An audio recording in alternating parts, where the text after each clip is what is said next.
Let's get into this NFL mailbag here. If you want to get your questions featured on the show, there's a few ways to do it. First, you can use hashtag NFL, or if you super chat, it's kind of like jumping the line and getting featured. Now, if you're wondering, wait a minute, how can I get my questions on? You got to join us live Monday, Wednesday, 4 p.m. Eastern Time, 1 p.m. Pacific. This first question's coming in from my dude, Choppy71. Nice. Should the Panthers trade up to draft Fields, or would another quarterback in the draft fit better? I think if you're Carolina, depending on how long you get to keep Joe Brady, I think you would have interest in Zach Wilson, Trey Lance, and Justin Fields. I think all three of those guys could certainly benefit from a year of sitting behind a veteran quarterback like a Teddy Bridgewater, for example. If you're Carolina, I wonder if they're just going to try and gamble and see if one falls to them at number 8 overall. But I do think that Fields and Lance in particular, I think, could definitely use another year. I think Fields from a progression standpoint would benefit, but so would Zach Wilson too, obviously. So I'm fine to move up for Fields. In the end, if there's a guy you desperately covet, you know what? Go up and get him. It's a good quarterback class after all. This next one's coming in from D-Man Dooney. Should the 49ers trade Jimmy Garoppolo to the New England Patriots for a first-rounder, then trade that pick with other picks to Minnesota for Kirk? I honestly don't know why the Patriots would give up a first-round pick for Jimmy G at this point. No, that'd be a great deal for the Niners. Who's better, Kirk Cousins or Jimmy Garoppolo? Kirk Cousins is. Okay, but I guess my other point is this: like, if you want to, oh crap, you good? No, I disconnected. You're just knocking over all your cords. All right, Mitch is being dumb over here. Look, in the end, I think Cousins is a better player, a slightly better player than Jimmy Garoppolo. Good job there, Mitch. I think that makes the most sense of maybe you just go out and draft somebody as opposed to trying to move up and get somebody else in terms of a veteran like a Kirk Cousins. All right, this next question is coming in from Varun Rayo. Which corners could the Cowboys realistically sign/trade for? I mean, I probably wouldn't get your hopes up for trading for someone. I still think the draft might end up being the most logical fit for the Cowboys in the end. But in terms of signing somebody, you're probably going to look for a cheaper option. I would love to get a Patrick Peterson. I would love to go out and sign William Jackson. That's just not how the Bengals have probably... It's not how the Cowboys have operated in free agency, so I wouldn't get your hopes up on that front.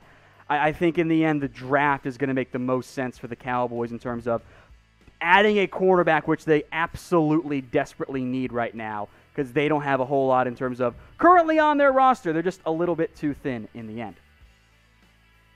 So pick a quarterback here. Carson Wentz, type W, Sam Darnold, type D. Both have been featured in a lot of NFL quarterback rumors. If you want to get some questions on Wentz, hey, use hashtag NFL. If you want to get some questions on Sam Darnold, hashtag NFL or Super Chat, we'd love to answer them. If you had to pick a quarterback, though, type W for Wentz, type D for Darnold. In terms of money and what I have to pay, it's Darnold. If I don't have to do money, we'll say, or just who I think has the highest upside, I've at least seen it from Carson Wentz, so I'd probably go with him. All right, let's go to Trinity Smith. What up, Mitch? Listen, what would the Raiders do if DC gets hurt and Marcus Mariota gets traded? You just pray because Nathan Peterman's definitely not the guy. Yeah, I mean, you absolutely do. You hope it's early in the year so you can get a top 5 pick. I mean, but that's also why you try to find a halfway decent backup quarterback. No offense to Marcus Mariota. He's good, but I'm not paying somebody $10 million. I mean, really, you should do what the Dallas Cowboys did last year, where you bring in a veteran quarterback like Andy Dalton to a very respectable deal, and you also should never plan that your best player or your top quarterback goes down with an injury. If your entire offseason is built around the chance of that happening, you're not doing the right thing. So, Trinity, we appreciate the question. This next one's coming in from Megan Itwit. Get a pick. What person who sat out lost their starting job? I think he means like opted out in terms of impact in the NFL. The Williams who did it for KC. Okay. Daryl. That was an impact there. I'm looking at, I don't think any of the Patriots guys, they had a bunch of different opt-outs, lost their job. 6. I don't think like Juwan James lost their job. Allen Hurns, Albert Wilson, 2 wide receivers for the Dolphins. They're in trouble. That actually makes some sense. Like those guys were like border-ish starters. Correct. Like Jameis Lawali from the Cowboys was their fullback, and I'm not sure he makes the roster next year. Same with Maurice Kennedy. I think those guys, like if you're a great player, you're going to be fine. Sure. If you're like a Linval Joseph, for example. But like if you're a borderline starter, yeah, I think that might end up being the case there. Isaiah Rodgers, you're next up here on NFL Daily. After watching the Chiefs' offensive line fail to do They have to take an offensive lineman in round 1. It's funny. We were joking about this at the office today. So, all right, Tom, who are some potential offensive line targets that the Chiefs could go out and get? I think if you're Kansas City, you're going to have to look to upgrade your offensive line just because of the injuries and general concern you have with that talent. Like when you look through their depth chart already, you go, okay, well, if you bring back Eric Fisher, you're probably okay at that front. Your interior offensive line isn't great. You're, by the way, also going to get back Lucas Niang, your, I think, third-round pick last year out of TCU.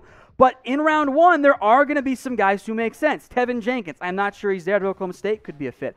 Alex Leatherwood is super intriguing to me as a tackle guard, could probably do both for you in the NFL. That could at least fill one of your needs if you're KC. Samuel Cosme, a little bit higher upside player, not the strongest guy. Maybe he's there, maybe he's not. Liam Eichenberg is a higher floor guy. Like, he fits, I think, for a contending team that isn't betting on the traits. You're betting on just him being a solid starter early but not having the same ceiling. And then I would keep an eye out for Wyatt Davis. If you want to go guard, I would like a Landon Dickerson, but he's banged up, the center from Alabama. So I put Davis on here instead. You know, Assembly, who knows if he even comes back. Mike Remmers played some guard and tackle. He was a disaster. You got to find some more help for that offensive line. That interior pocket collapsed pretty heavily. So I'd say of these 5, Leatherwood and Davis make the most sense to me because I think you can plug both of them in at guard if you need to. Here's a fun and interesting question, Yeah. okay? How many Super Bowls will Patrick Mahomes win in his young career? So I'm curious to see what a lot of people think because obviously people have been calling him the baby GOAT. I mean, I think the only way you're going to put him in the GOAT conversation now is if he wins 8 Super Bowls. I don't see that in the happening. Conversation, it's probably like 5 or 6. But see, I'm not saying he wins. Okay, well, how many Super Bowls will Patrick Mahomes win? Go down in the comments section and let us know. All right, we got Jared Sanchez, Super Chat. A report saying Aaron Jones will see a lot of interest from the Bears, Dolphins, Niners, and Steelers. Where will he go? How much is he worth? Bears make no sense to me whatsoever. Bears for don't Aaron make Jones. sense. The 49ers, I don't really actually see them. The Dolphins are probably his best fit, but I actually don't see Miami going out and bringing in Aaron Jones because I'm team don't pay for a running back, and why not just get a Najee Harris or a Travis Etienne with, I don't know, pick 18 or pick 36? I'm going to say somewhere in the $10 to $12 million range, maybe upwards to 12 if there's a bidding war. Given the Packers drafted A.J. Green, I'm not sure Jones will end up being back in Green Bay next year. Let's go to Bloodwolf Super Chat. Should the Jags bring back Allen Robinson to the team with DJ Chark? If not Robinson, then who?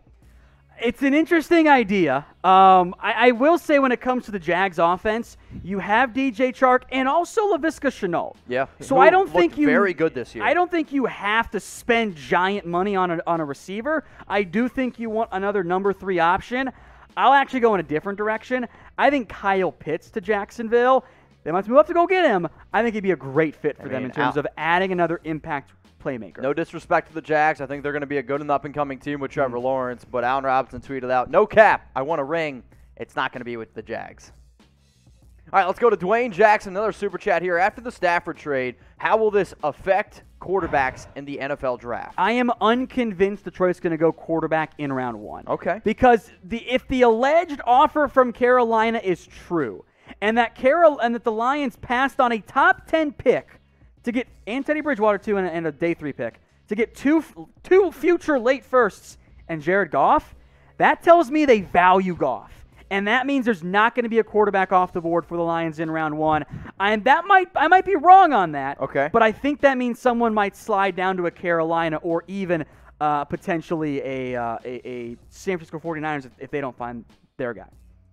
So we're doing a fun little challenge on today's show, and loser of this challenge has to stay after work and do all the, what we'd like to call post-production work, if you will. I don't want to do it. Tom doesn't want to do it. So the first person to get 10 new followers on, for me, Instagram, and Tom, Twitter, they don't have to do it. Go check your numbers, Mitch. You were at 18,962. I was at 9,545. You won the initial round before the mailbag got going. Okay. I decided to double down. Do you have 10 yet? Do I have 10? Because I have exactly 10 already. Oh, boy. So do I double down and we split the work, or did you already get to 10? I'm at 967.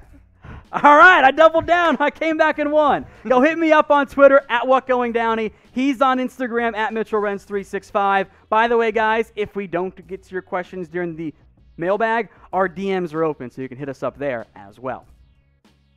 Gotham guy, what up? How did Todd Bowles have so much success running the Tampa 2 last night? It's not a complicated scheme, yet the Chiefs had problems all night. It becomes talented players. It becomes complicated when your offensive line can't pass protect. Yeah, it was a disaster. The Bucks game plan in the end, I had the numbers. Let me see if I can find it here real fast. I actually felt I don't know if I should say I felt bad for Mahomes, but it was the first time we saw Mahomes act human because he had no time to throw. Now, he made a few throws last night that I still were like absolutely insane. But the amount of frustration that the Chiefs showed on and off the field, I give so much credit to Tampa. The defense should have won the NFL or the Super Bowl MVP. The Bucks ran some variation of 2 deep safeties, be it cover 2, man and 2 deep safety, or quarters, which is cover 4, 2 deep safeties, 84% of the time. So they took away the vertical threat from Tyreek Hill. That's why Travis Kelce had 10 catches. But it's difficult to get those over-the-middle seam shots if there's no protection for the quarterback. So that's why it worked. It's because they got so much pressure on Mahomes. Super chat coming in from Caleb Landry. A reminder, you super chat will put you on the show. Miami should trade for Watson. Okay, offer Houston both 2021 first picks, so 3 and 18, a 2022 first if necessary, and Tua. Miami gets Watson and maybe a 2021 third rounder if necessary. I think if Houston decides that, yes, we're going to move on from Deshaun Watson, we're going to trade him finally, 2 firsts, and I'll say the third to make it happen, and Tua, I think that gets it done. Yeah, no. I know there was the report that Houston wanted some defensive players. Maybe they just end up taking picks because there aren't going to be that many teams who are like, yeah, we'll go ahead and move on from defensive players. Yeah. No, I mean, I also think you need to be able to value the fact that Tua was drafted number 5. Pick number 3, pick number 18. I mean, those are 2 very valuable picks and a valuable player that still's got a large future ahead of him. So, Caleb, appreciate the question. We've actually made some videos here on the channel around some blockbuster trade ideas for Deshaun Watson. Go check them out. I think you're going to like it. And on top of that, we go live every single Monday and Wednesday, 4 p.m. Eastern Time, 1 p.m. Pacific. If you want to get your questions featured on the show, you got to join us live. Tom and I, we have a lot of fun here. We also have over 1,000 people watching. We're the most interactive sports channel here on YouTube. So join the fun, join the live shows, hit that big red button that says subscribe. And if Tua and Deshaun Watson are in a blockbuster trade, we're going to be breaking it down live for y'all. So hit that big red button, turn on your noties so you don't miss a thing. All right, let's go to Philip Carroll here. Should the Dolphins sign another offensive tackle like Kelvin BEACHUM? I almost see like all you, Mitch. Beach bum to Miami. So Kelvin BEACHUM is an interesting player. Is Miami, do they need a right tackle? Yes, they absolutely do. The only way that you end up getting a player like BEACHUM is if Trent Williams ends up going back to the 49ers. You swing and miss on Taylor Motton. I'd actually probably rather have Russell Okung probably as well, and then that means you totally, don't really believe in any of the players in the draft as well. He's one of the better tackles in the free agent market, but there's other players at younger ages. So as much as I understand that I've seen BEACHUM be thrown around in, we'll say, Dolphins Twitter, I'm going to respectfully save my money and try to go in other directions. All right, do it. Think your team will make the playoffs next year. I want you to like this video right now. We got over 1,000 people watching, only 157 likes. If you think that your team is going to make the playoffs next year, I want you to go down right now and click that thumbs up button. Go ahead. Once you do it, hit like. All right, Blood Wolf, what up? Levante David or Shaq Barrett to the Chargers? Brandon Staley didn't value linebackers with the Rams, so I'm unconvinced they'd have interest in David. Shaq Barrett's intriguing. He fits the style of defense that they ran last year. Could also replace Ingram. But they also already have Bosa, so I'm not sure that's the spots they're going to invest big time on defense. I'd watch out for a defensive tackle to L.A. Super chat coming in from Troy Daniels. Why do teams who think that all they need is a good quarterback to deliver them a Super Bowl rather than building up their offensive line? Do you think that this is true? Well, if you don't have a good quarterback, you're screwed. Correct. Like, yeah, you could end up being the Bears where you have all the other pieces in place, and maybe you get lucky you have a historically great defense like the Ravens did with Trent Dilfer, or Denver with broken Peyton Manning. But if you're playing just the percentages, having the top flight quarterback and then figuring out everything else, that's going to get you your best chance to having NFL and sustained success too. Super chat coming in from Dale Webb Jr. The Raiders should trade 2 firsts and 2 seconds and Trent Brown for Khalil Mack. I'm actually going to say no. I wouldn't. What if do it's that. 1 first-round pick? If it's 1 first-round pick for Khalil Mack in a heartbeat. Well, 1 first, 2 seconds, and Trent Brown. 1 first, 2 seconds, Trent Brown. Yes. Okay. That I would do. Trent Brown, though. I mean, you're going to be lucky to get a day 2 pick for Trent Brown.